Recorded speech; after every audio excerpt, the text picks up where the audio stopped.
Bonjour à tous, ici c'est Marianne Lechertier. Bienvenue dans le podcast de Stratégie Pharma Pro, l'émission qui éclaire les pharmaciens titulaires dans leur quotidien de chef d'entreprise multicasquette. J'ai créé Stratégie Pharma Pro afin de soutenir et aider les confrères titulaires en m'appuyant sur mes connaissances et mon expérience issue des deux mondes, industrie et officine. Stratégie Pharma Pro est une chaîne qui allie retour d'expérience, astuces, erreurs à ne pas faire, mais aussi des aspects plus profonds de votre quotidien comme l'organisation, la gestion de vos équipes, le recrutement ou le développement personnel.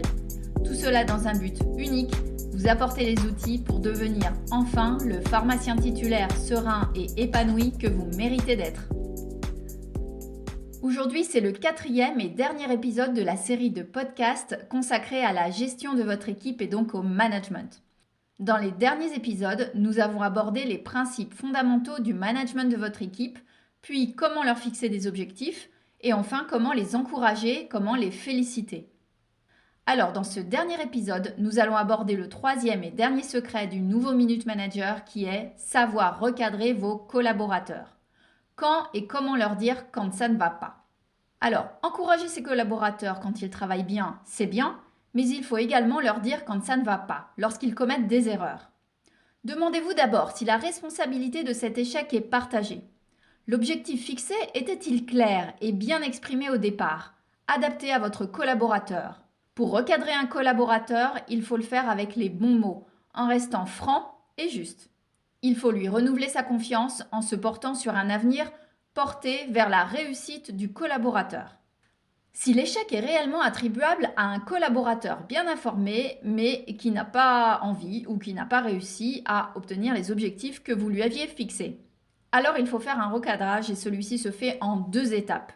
La première étape porte sur l'erreur de l'employé.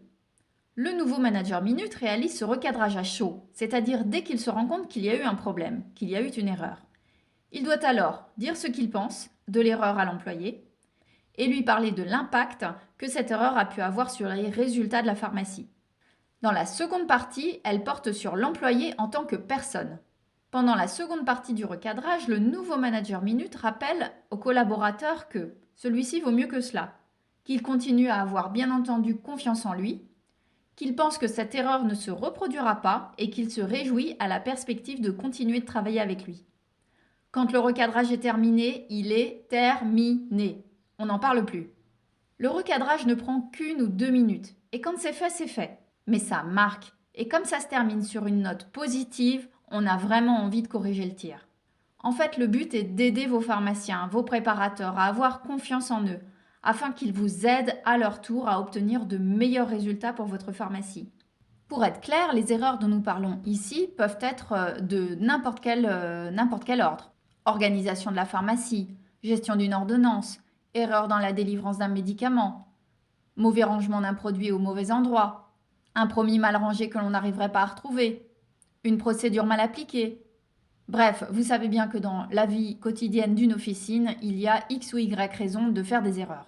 Le tout est que chacun de vos collaborateurs soit conscient des erreurs possibles et qu'il fasse attention à les minimiser au maximum. Alors, en quoi cette méthode du recadrage minute est-elle efficace ? Eh bien, d'abord, en repérant très vite ce qui ne va pas, le feedback se fait à petite dose. Et oui, beaucoup de managers procèdent au feedback à retardement. En fait, ces derniers accumulent les observations négatives et quand vient enfin l'heure de l'entretien d'évaluation, ils sont en général furieux car la coupe déborde, la coupe est pleine.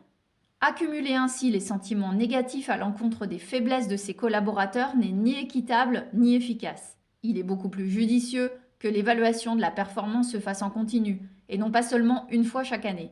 Ensuite, on cherche à éliminer le comportement qui est mauvais, mais on souhaite conserver la personne qui est bonne, qui est bien, a priori.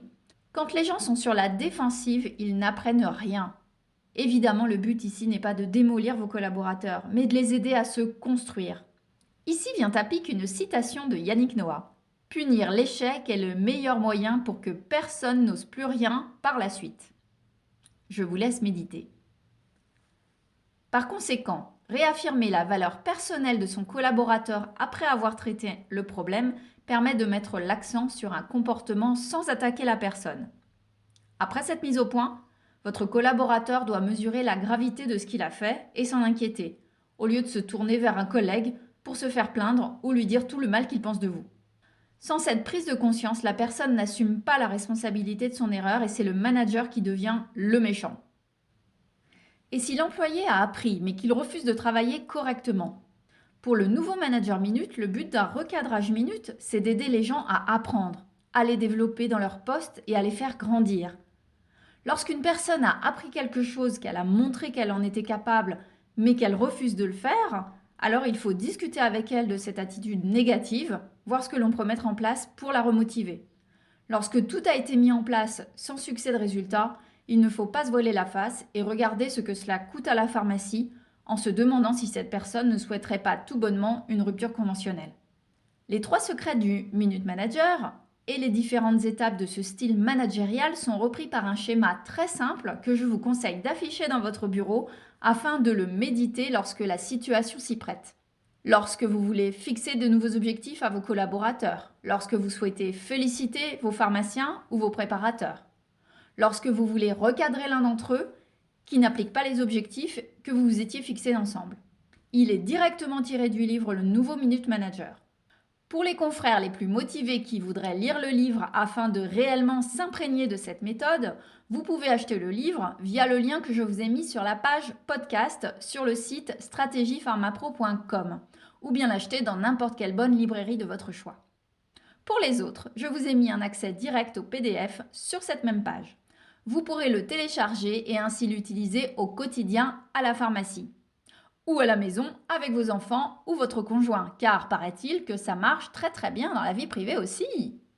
En conclusion, mieux manager en suivant bien ces 3 principes vus successivement vous permettra de devenir un pharmacien titulaire plus serein et plus heureux, car cette méthode bien appliquée vous permettra d'avoir plus de temps pour réfléchir, pour vous organiser et apporter à votre pharmacie le type d'aide dont elle a vraiment besoin.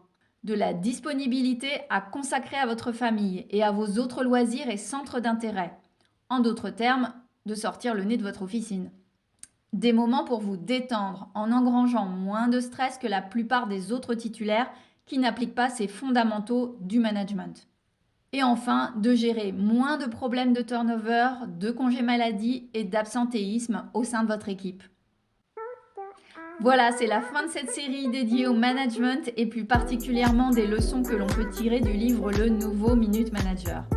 Si vous avez aimé cette série, si vous voulez que je continue à produire du contenu qui peut vous aider dans votre quotidien de pharmacien titulaire, faites-le découvrir à d'autres confrères en partageant ce podcast et ces 4 épisodes sur vos réseaux sociaux ou par tout autre moyen. Cela va me permettre d'investir plus de temps, plus d'énergie dans la création de nouveaux épisodes, en plus de me motiver très fortement pour continuer à vous donner le meilleur contenu possible. Par ailleurs, pour ne rien rater des prochaines publications, je vous donne à tous rendez-vous sur le site www.strategiepharmapro.com pour vous abonner à la chaîne afin de recevoir toutes mes nouvelles publications directement dans votre boîte email. Vidéos, podcasts, articles, interviews d'experts. Alors, pour terminer, je vous remercie infiniment d'avoir été avec moi jusqu'à la fin de cette série. Et chers confrères, chères consoeurs, je vous dis haut les cœurs, ciao ciao!